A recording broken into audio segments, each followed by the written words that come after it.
Ty Brady here with Brady Insurance Marketing in the Ty Brady Way.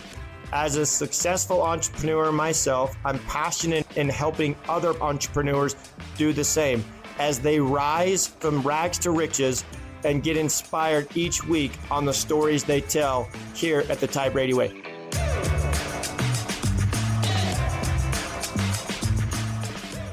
Welcome back to another episode of the Ty Brady Way. Today, I have Mary Bundy on the show. Welcome, Mary. How are you? I am fantastic. Hey, I'm so glad I'm so glad when I called you answered the phone and you're like, yeah, I'll do it. You know, sometimes people are like, I don't know, you get a little vulnerable. You're like, I don't know. But people love the show and it keeps growing, so I'm going to keep doing it. So Mary, we got to know each other through an acquaintance or a mutual friend. And I know that I may have asked you in the past, but, your background, from barrel racing, rodeo. By the way, I did find a horse trainer. So my daughter started lessons Wednesday, whatever day that was. So, perfect. But you go from, barrel racing to, tell me a little bit about, where you've been and where you've taken it and where you're at now. So let's start like barrel racing. How did you get into that? I mean, that's always fascinating to me. Well, my dad is a cattle rancher. He used to manage these 30,000, 1 million acre cattle ranches. And so I grew up on a horse, but we did not rodeo. Okay. My dad's firm belief was that was a great way to ruin a good horse. So fast forward 20 years, I get married. My husband, my fiance at the time, goes home to ask my dad for permission for us to get married. And he sees the caliber of horses my dad has. And he looks at me and he's like, why are you not rodeoing? And because he is a rodeo cowboy. He's a calf roper, a team roper. And I'm like, because we were never allowed to rodeo. Wow. So my husband is actually the one that got me into it. And I didn't get real serious about training barrel horses and rodeoing until about 4 years ago. And I was listening to your podcast with a horse trainer, and really he said it perfectly, is competition and rodeo and training horses are such a parallel to real life and being successful in real life. It teaches you, and I'm sure your daughter knows this, it teaches her hard work. It teaches you humility, because as soon as you think you've got it, your horse is going to do something and you're going to be like last place and you're going to cry and be like, what just happened? So there's such parallels in between competition and being a successful business owner. That's how I got into it. I grew up on horses with my dad. It was a way of life. It was working. And then I got married to a rodeo cowboy and just kind of morphed into there. But seriously, when we got married, I was terrified to run barrels in front of a crowd. And one summer he said, yeah, because, when you're working on the ranch, it's you and your family and a couple of buddies or cowboys, you're not working in front of people. And I was terrified to barrel race in front of a crowd. And one summer he just said, that's it. And he literally signed me up for every amateur rodeo that he could think. And he's like, get out there and do it. And I would throw up before the barrel race and have a panic attack. And, oh my gosh, what did people think of me? Just the whole thing. But yeah, pretty terrifying. Now, the more people, the better. My horse gets jacked up. We get going and we always do better. So one of the fascinating things, because we have a horse and I've never been on the horse, but the bond that the individual rider has with the horse is unique. And my horse loves like little children. Like I had no problem. I could put my 8-year-old on it now and they just ride along like no big deal. And my older daughter, she's 17 now. That horse will follow her around like a puppy dog, like literally like lay down and roll around. And when she's, what do they call it when they put them on a rope and run them? What do they call that? Lunge them. Yeah. Get them working. And then it's fascinating to watch. And I mean, I was like, she loved it. she did different than you did. You did barrel racing, and she did Western and hunt riding. And now she's getting back into, which I'm excited. The horse trainer we just found when I called you, he's like, I didn't realize she was that good of a rider. And originally he was like, she can come and, it's $50 a lesson, but I'm going to rely on her to train the horse. But he saw her ride and he's like, no, she's got talent. So now he's changing his tune. This was just yesterday. I'm like, okay, he sees something. He's like, and now he wants her to go to a show this Saturday or next Saturday. And I'm like, wow, that was quick. But I mean, I've always, it's kind of like your horse trainer's like, she's got some talent. I don't know what, and I'm like, yeah, everybody says that, right? They just want you to come back and give them more dollars, but no, not everybody says that.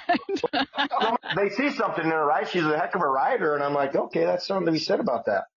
Yeah, absolutely. And what it says is she's a hard worker and she's paying attention, and she has that bond with her horse, and so he sees something. So this happened to me actually recently. Like I said, I've only gotten serious about it in the last 4 or 5 years. And I was asking a pro the other day if, she would give me some tips. And she was actually, come to the place and we'll help you out. And another friend of mine said, I can't believe she actually said that to you. And I was like, well, I said I couldn't believe she was willing to mentor me. And my friend said, it's because we've been watching you for the last 4 or 5 years, and you've proven that you're willing to work, and you just don't want somebody to come in and fix all your problems. So again, it's really relatable to entrepreneurship and building a business.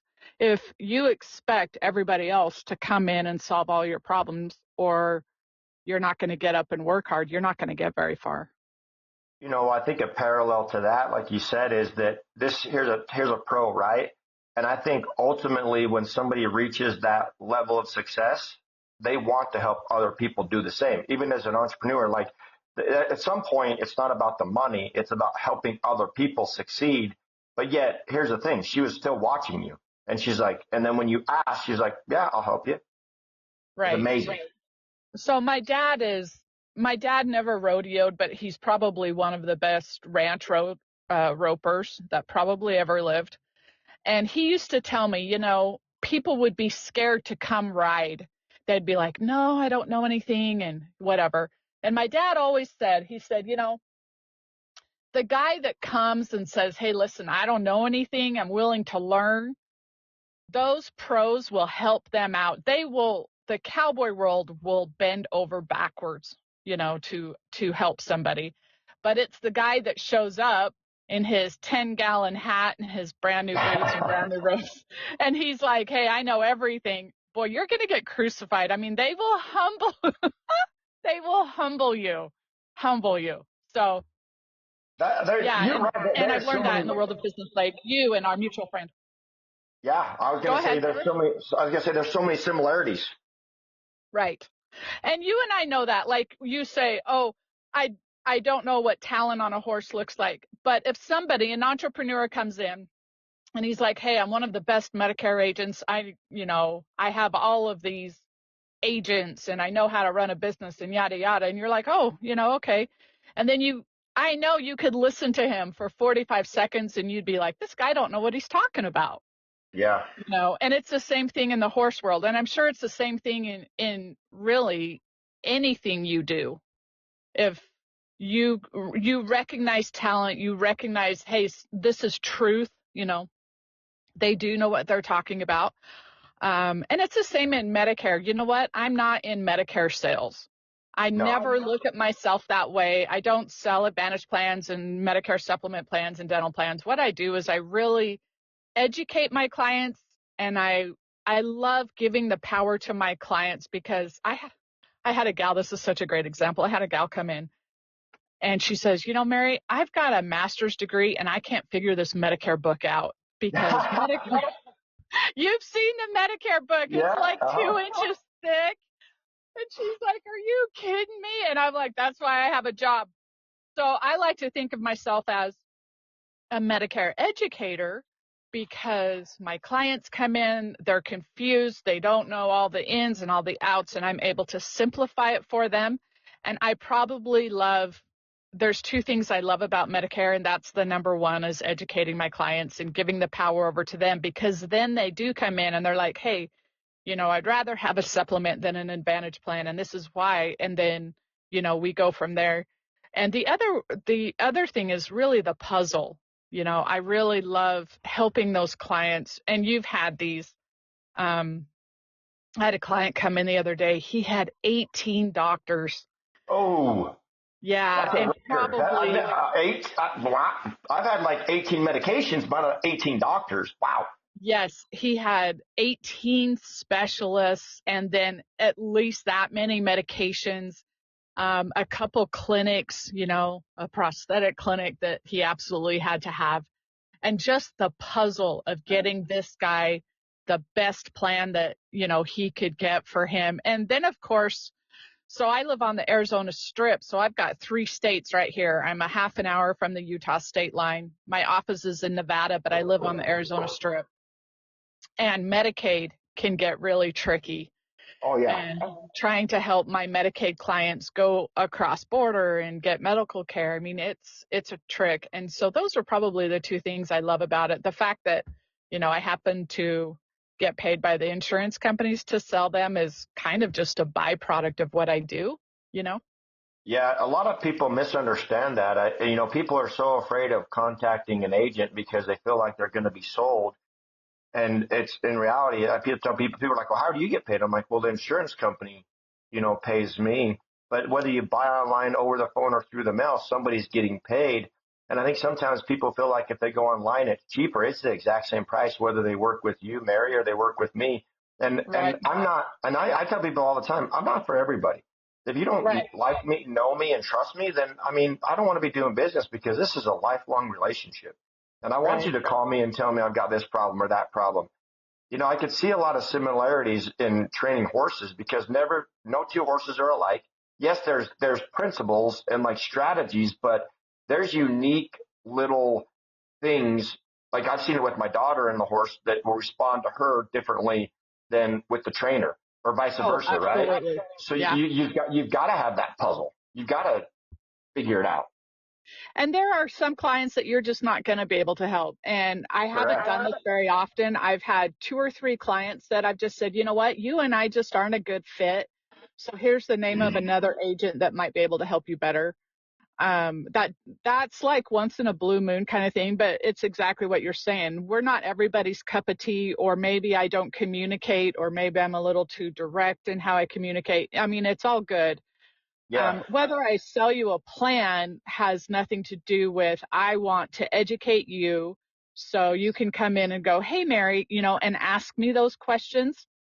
My biggest frustration with our industry today are call centers, and it's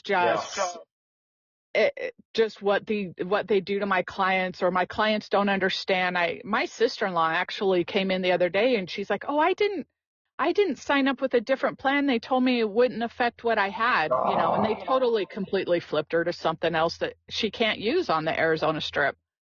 And so stuff like that's frustrating. And I know I was listening to your podcast about the AI. There's a lot of rumors going around about our jobs being replaced by AI, and the clients can just go in and put in their meds and put in their doctors, and it'll spit out whatever plan's best for them. And I kind of had a little anxiety about it for a while. I'm like, oh my gosh, I'm not going to have a job, and yada, yada, yada. And then I realized how much I have learned in the last 8 years being an agent. And I can take all of those skills that I've learned and just put it into something else. I have no fear now because of where I came from. So when you and I met through our mutual friend, I didn't have enough gas money to drive a half an hour to my office. My first client was my brother-in-law, and I was just building and scratching and scraping and that kind of thing. And what I've learned and the confidence that I've gained over the last 7, 8 years being an agent, I don't have any fear, what AI is going to do. So let's say AI does take our jobs and the administration is like, yeah, no more agents. I'm going to be valuable somewhere else, opening a different business, or, working for something else. So That is so true. I've heard so many entrepreneurs on the show. They're like, listen, I think I could go and rebuild something quicker and faster because I don't have that fear. And like for me, Right, I've told people many times, I will never be an employee. I'm an employee of right. myself, but I have no desire to be an employee where somebody tells me what I can and can't do. And I don't foresee AI taking our jobs. We're too valuable. And, I went and listened to a research guy, and he's like, listen, 80% of seniors that are surveyed still say they want to do business with someone they know, like, and trust. I think AI is going to take some of the things we do easier, right? But people still want the heart-to-heart conversation. And I think as more of these call centers, actually two of them went under last year, and one's on the verge of going under this year, as more of those leave because people have been burned so much, and we're getting louder as agents saying, listen, call us, call us, call us, call us. It's going to shift, and it is shifting. With our retention rate at 98.3% as my organization, which is huge, at the call center's retention rate's just above 50% retention. It just goes to show you people want to be able to call somebody and talk to them. And I think we need. The voice of community, right? I Yes. live on the Arizona Strip. My office is in Mesquite. My husband works in St. George. My clients know that I barrel race. My clients know my horses' names. They'll walk in and Winnie got sick about 6 months ago and she blew up like an elephant. I literally had clients calling going, is Winnie okay? How's Winnie? And just the sense of community that I have with my clients. I see them in the grocery store. They know I'm here to stay. They see me barrel racing. And I don't care what a call center does. And on the flip side of that, I also have to take accountability. So I have to tell you, the hardest plans I wrote were my parents. Oh, Because yeah, your parents, that's the hardest ones, right? I tried, when I got in this business, I refused to like help people that were close to me unless yes, they called me, because I didn't want them to be like, I just didn't need the backlash. I'm like, but now a lot of those people, 15 years later, they came to me like, hey, I know, I'm there, right? They're just afraid, right? yes, yes. So those are the hardest plans we've ever written, but I am not afraid to stand up to United Healthcare or these insurance companies. We're not afraid to go to bat for our clients. We're not afraid to process appeals. No. Or office managers. Right now I'm dealing with office managers because they didn't get pre-authorizations, and they know they didn't, and they know they're in hot water. So I am not afraid to go to bat for my clients. And I think that's another thing with the AI that's totally missing. When you have I had a client walk in with a $111,000 bill. Oh, Yeah. And ouch. he just looked at me and was just like, what do I do? And I'm like, don't worry about it. We got it, and technically that's not even a part of our job description, right? No. We don't get paid for that, but it's so few and far between. And our clients just don't have the knowledge and the, you know, whatever to go after these office managers or to go after the insurance company and say, hey, this is on you for not getting pre-authorizations, and so the whole AI thing, I did panic there for a while, or people come in and say, the new administration, they're going to get rid of Medicare and you're not going to have a job. And I don't have any fear anymore because of what I've learned. And like you said, starting my own business, I think the longest part would just be figuring out, What you want to do? yeah, what new business I'm going to do. Yeah. Well, you're not going to have to do any new business. I believe that wholeheartedly, Mary. Well, so interesting. So you got into bear racing, because of your husband. Yes. Now, how did you get into Medicare? Like, how did you even hey, you just talked a little bit about, hey, you couldn't even pay for gas to get to your office. I mean, how did you one day wake up and say, I'm going to do this? This is a really great story. So I graduated from Dixie State with my bachelor's in May of 2017. And all of the job offers, because I was getting job offers, number one, I'm not a 9-to-5 person. That just makes me nauseated. So I didn't like marketing and I didn't like all of these job offers I was getting. And I was like, you know what? I just need a break. And so I went to my mom and dad's in Idaho. And my dad had got colon cancer. And so he's had the 8 surgeries and the chemotherapy and the radiation. And Mom and I were talking. I'll never forget. I was standing in her kitchen. I was like, Mom, because they figure, I'm sure it's probably close to $500,000, by the time you figure 8 surgeries and chemotherapy and radiation. And I'm like, Mom, how in the world are you guys paying for this? And she goes, oh, a friend of ours told us about this Medicare agent, and he had his magnet on the fridge, right? And I'm like, I didn't even know what that was. I'm like, Medicare, what are you talking about? And she goes, yeah, we've only had to pay, I think it was a $200 deductible at the time. And, their Medicare supplement paid for the $500,000. And I was like, oh my gosh, whoever this Medicare agent is literally saved my parents from financial ruin. If they had been on original Medicare and paid 20% of that $500,000, right? My parents would have just drowned financially. And so I called the guy and I was like, hey, tell me about this Medicare. So he did. And I said, would you be willing to train me? He goes, no. And he hung up the phone. What? Yeah, hung up on me. And I was like, oh, well, okay. So then the next morning he calls me on the phone and he goes, who are you?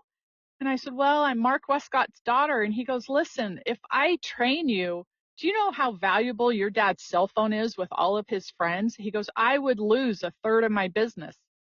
He looked at you as competition. Yes, yes. Oh, and he didn't know that I didn't live there. He just thought, he thought I lived there. And I was like, no, no, no. I am just here visiting my parents. I live in southern Utah. If I open an office down there, it's going to be, down there somewhere. No competition here. So he goes, well, my wife's a Christian, and so she says I should help you. What? Yeah, I'm like, okay. So him and his partner, they taught me all about Medicare. They helped me through the federal test, the state test, the whole thing. And then I came down to southern Utah, and that's when I met my manager, was at a Humana conference. And I asked her, I'm like, at the time, I didn't even offer Advantage plans. All I offered were Medicare supplements. Because that's what he trained you on. Yeah. And she was like, there's a whole, I'm like, oh, no. So she trained me on all of that. And so that's when it came into, I remember one day I was like, so this is what happened. This is why I decided to open an office. I had this gal call me in downtown St. George. She goes, hey, can you come over and talk to me about Medicare? And I'm like, yeah, absolutely. But something felt off. And my husband was driving, working construction at the time. And I called him and I was like, hey, would you come with me to this appointment? Which, by the way, I had never done and haven't done since, but something felt off. And he says, Mary, I don't have time for this. And I'm like, please. And so he came. He was driving his big dump truck, and we parked it down the block. And this guy was really sketchy. And my husband just kind of looks at me, and he was walking down the block. And he's like, okay, I'm glad I came with you. So we go into the house. We're talking about Medicare. And the gal was literally said to me, well, I really don't need your help, but my son asked me to call you. And my husband's like, excuse me? What? And her son had just gotten out of prison and had seen my advertisement or whatever and asked his mother to call me to lure me to the house.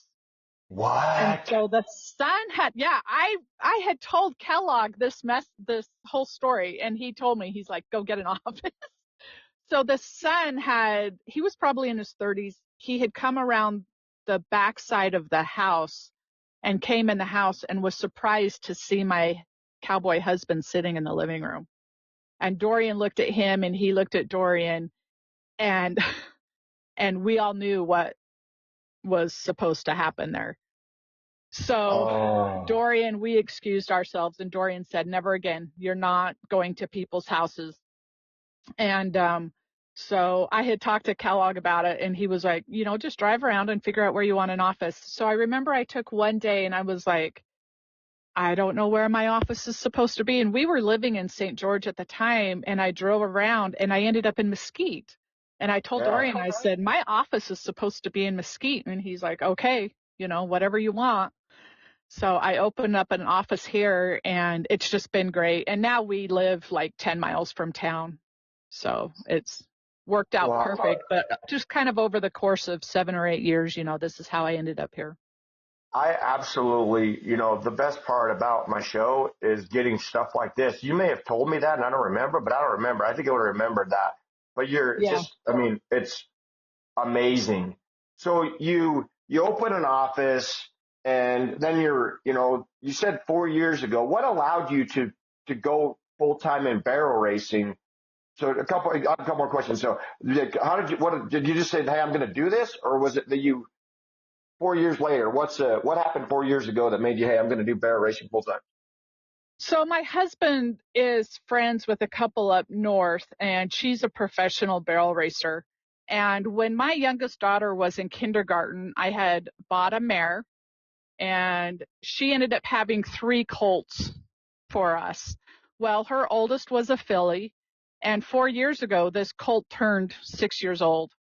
And she is just phenomenal. She's a freak of nature. My husband's friend was like, you have no idea what you've got on your hands. And I'm like, yeah, I kind of do. So I've got this phenomenal horse, but I am not a professional barrel horse trainer. And so I just told myself, I'm like, guess what? We're going to really take this serious, and we're going to really go after this. And my friend, we call them barrel racing boot camps, but I'll go up to her house and I'll be like, okay, I need 10 days of just deep dive, and I'll ride my horses every day, and she'll give me all these tips, and I improve a ton, and then I go home and I race. And so that's what happened. I got Winnie, and like I said, Winnie's just a freak of nature. Everybody thinks I paid all this money for her, but I actually you built her. Yeah, I had her mother. I bred and raised them all, and so I have really learned with her. And it's really humbling because I know that if a professional jockey like took Winnie, they would be running in the 1D, and a couple of pro friends of mine have ridden her, and they're like, oh my gosh, this horse is cool. And I'm like, yeah, I know. So that's kind of what did it. And I just was like, I need to be better for her. I need to figure this out. So that's when I got real serious about it. And then I have 2 other, horses out of this mare. So that's what happened 6 years ago for me to get really serious about barrel racing. Was I ended up with a freak of nature, and I was like, you know what? She deserves somebody better. So you made a decision. I need to be better for her, which ultimately made you better, and they scaled it from there.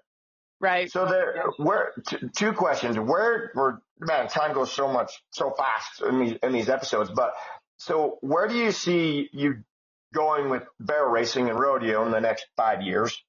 And then where do you see you taking your business in the next 5 years?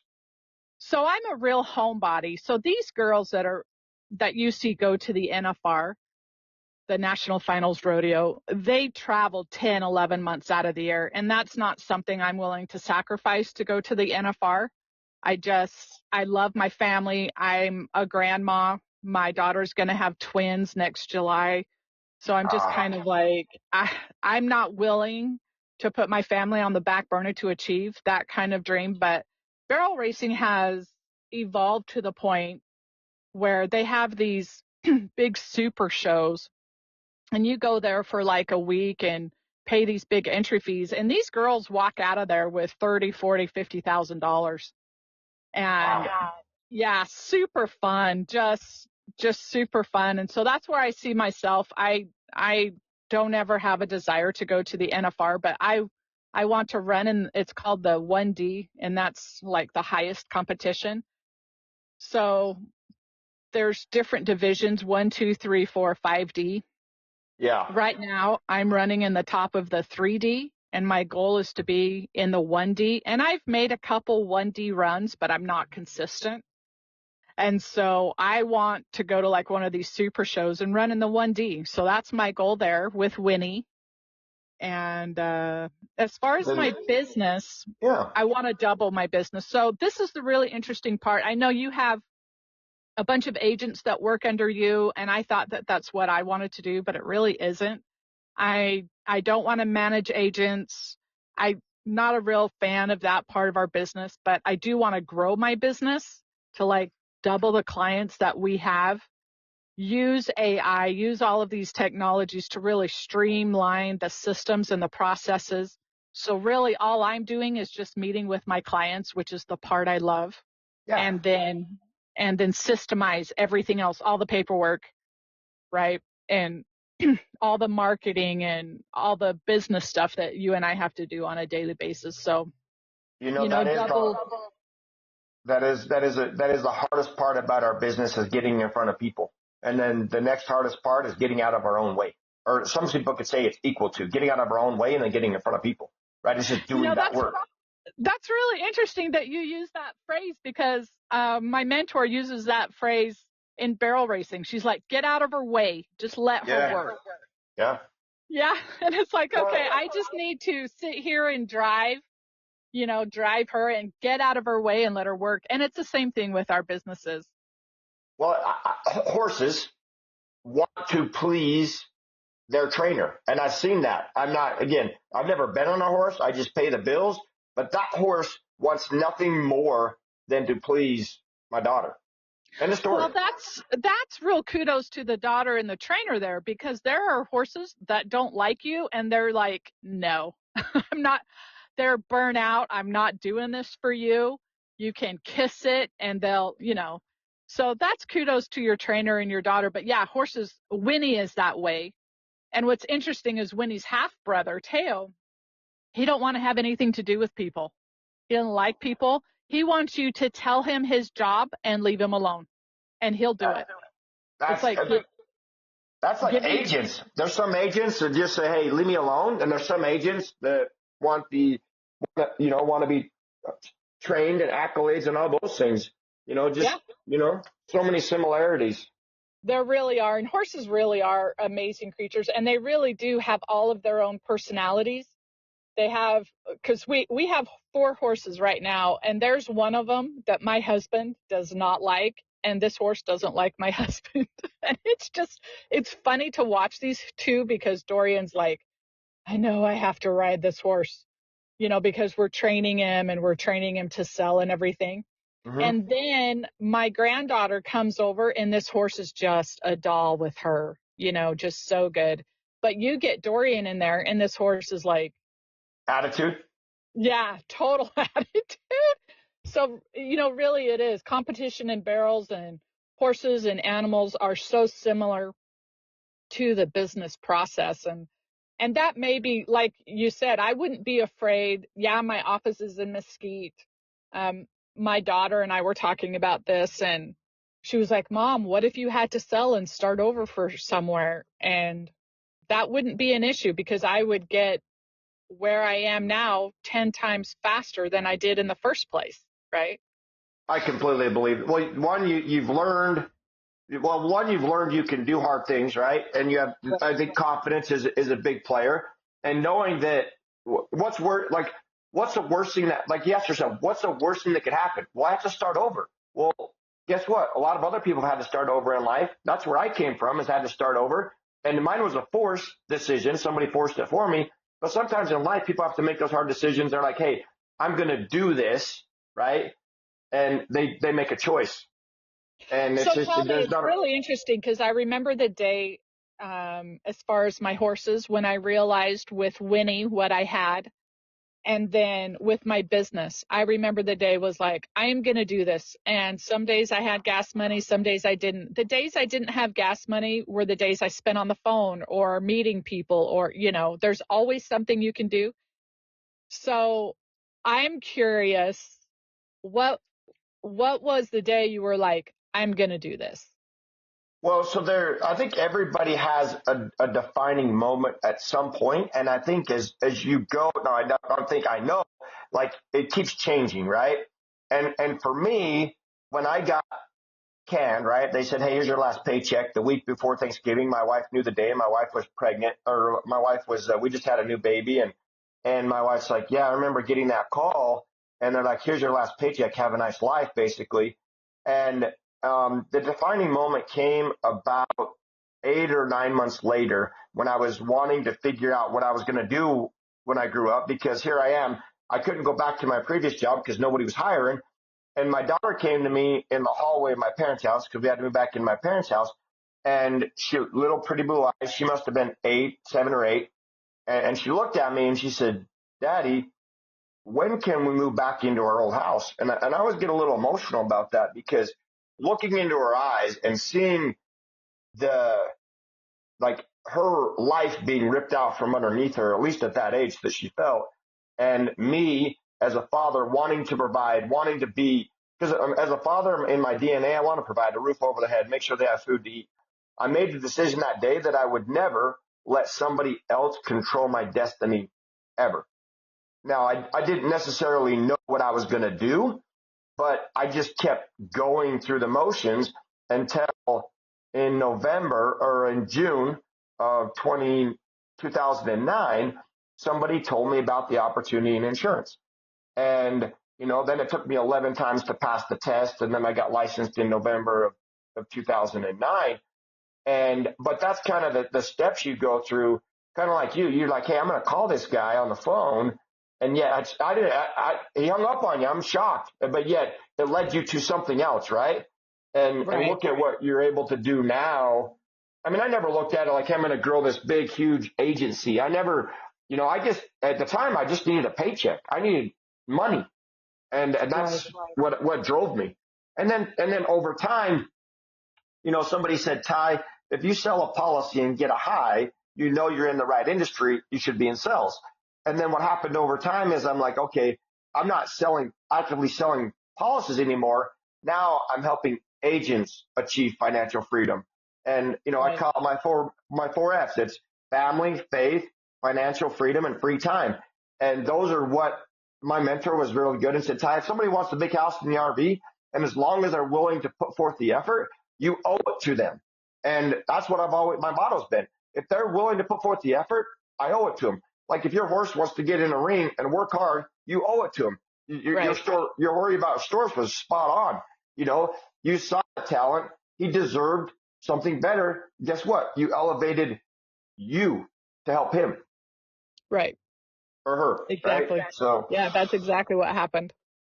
Well, and with my business too. So my son's actually going through this right now, and maybe I need to have him talk to you, but he got his master's in business data analytics, and he's one of those, super genius math that he even tries to tell you his job and you end up like glazed over.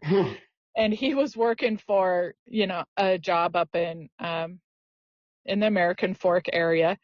And same thing, one day they just said, well, here's your paycheck. Have a nice life. And he panicked at first because he's got a beautiful little wife and a 14-month-old baby. And he just panicked. And I was like, hey, number one, we don't panic. But the reason we don't panic is because you're not a high schooler with no skills. You've got your master's in something, business data analytics. I mean, come on. And you have these 3 years of experience and the stuff that you know about Amazon. Your daughter's not going to go hungry, kind of a deal, and it's, because you know what I'm saying. You've been at that point where you got that check and you're like, what do I do now? And that's where he is. Right. But once after you and we've worked in the business so long, we have the confidence. And you didn't say, hey, I'm going to grow up to be a Medicare agent that has all of these agents under me and this is what I'm going to do. You didn't do that. You just took life one day at a time. And that's what I did. Everybody says, how did you get here? Well, on this day, I decided I was going to do it no matter what. And then I called people, and then I drove my car, and then I made a deal, and then I got an office. And then now, even though I do market a little bit, most of my business is off referrals from my clients because they're happy with the job I do and they tell all their friends. And that's the beauty of what we do, right? It's like you just treat people with respect. And there's people that like, hey, you know what? You're better served where you're at. Just stay where you're at. But it just snowballs. And genuinely, people need help. They want help. You're providing a service, and the money's a byproduct of the service. And that's what I love. And there's, my mentor used to say, Ty, there'll be one or two times in your life where you can serve and make this kind of money. And they don't come very often, right? It's like, you think about it, you provide a service and the amount of money you're able to make, and you doubled your book of business. That's some significant dollars. And it's very rewarding because you're helping protect people against financial risk. Exactly. I love it. I love that. I see so many times when you do help people, you don't see it, right? But in our business, we're lucky enough that we can see how we help somebody. Yes. And I love my business. I love what I do. Love the clients. I love the puzzle. Like I said, I had this client come in with 18 specialists and trying to get all that figured out. So, and business and marketing. And you're right. The hardest part is getting the clients in front of you. To me, the hardest part is, the systems, right? The paperwork, the taxes, the business, and getting all of that streamlined. Hey, I'm still working on that, Mary. So when you find that golden, way, let me know. It seems like every year I find something new about taxes, or we got to do this or do that. And it's like, man, and then you got to put the CPA with the bookkeeper and the bookkeeper with the tax guy. And you're like, okay, this is, and then you get attorneys involved because you've got to make sure you dot all your, cross your T's. If something crazy happens, you're like, my goodness, who knew? Yep. Well, it's been a pleasure and an honor. Any last thoughts that comes to mind, and we'll wrap this thing up? I think it's easy for us to look at other people, like when I didn't have anything, to look at you and you had this successful business and the wife, the family, the house, the kids and everything, to go, oh, well, I can't do that, or he had something given to him, or, it's easy for us to take ourselves out of the equation when really the accountability is us. I learned early on in my life, if something chopped me up off at the knees, to ask myself the question, yeah, but what can I do right now? If I don't have the gas money to drive to Mesquite, but what can I do right now? If I don't have what I want, but what can I do right now? That I don't care who you are, if you are in a ghetto, if you're living on the street, you don't have 19 cents in your account, you can always ask yourself, yeah, but what can I do right now? In my experience, business owners, business leaders, pillars of the community, anybody, people are willing to help. They just want to help authentically, right? Nobody wants to get taken advantage of. Mm-hmm. And I think that's why the pros were willing to help me, because they were like, oh, we've seen this girl grow in the last 5 or 6 years. And I feel like I am not where I want to be, but that's a myth, right? That doesn't exist. We shouldn't compare ourselves to others. I shouldn't compare to myself to Sherry Survey, who's a pro and won multiple world championships. I just need to work on me. And so I would just encourage anybody out there in whatever station of life you are at to take accountability and just ask yourself the question, yeah, but what can I do right now? Oh my gosh, that's so powerful.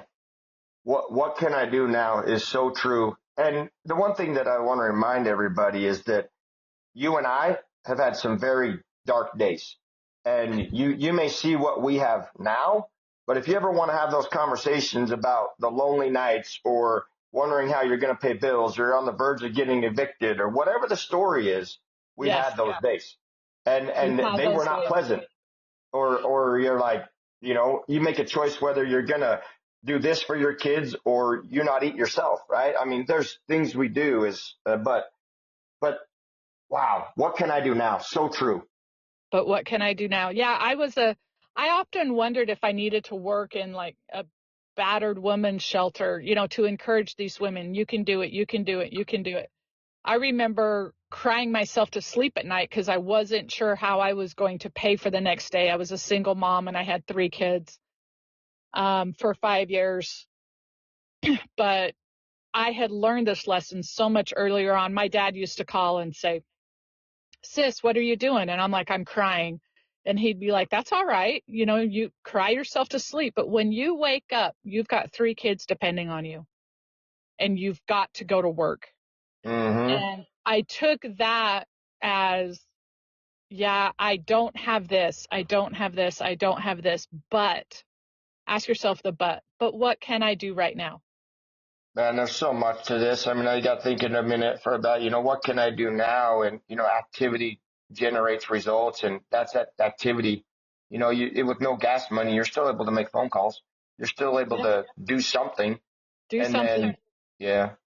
And with technology, so our mutual friend, I didn't have a computer, and I ended up buying a used iPad. And that's what, believe it or not, a used iPad that was cracked, you couldn't basically even see it, was what I wrote my first 50 plans on, right? But what can you do now? The other thing you said that it was so powerful is not comparing us to other people. It's you against you. And if people would just be like, what can I do to change my environment? What can I do? It's you against you. So Judy Millimacky taught me this lesson. Judy Millimacky is one of the oldest women to ever ride in the NFR.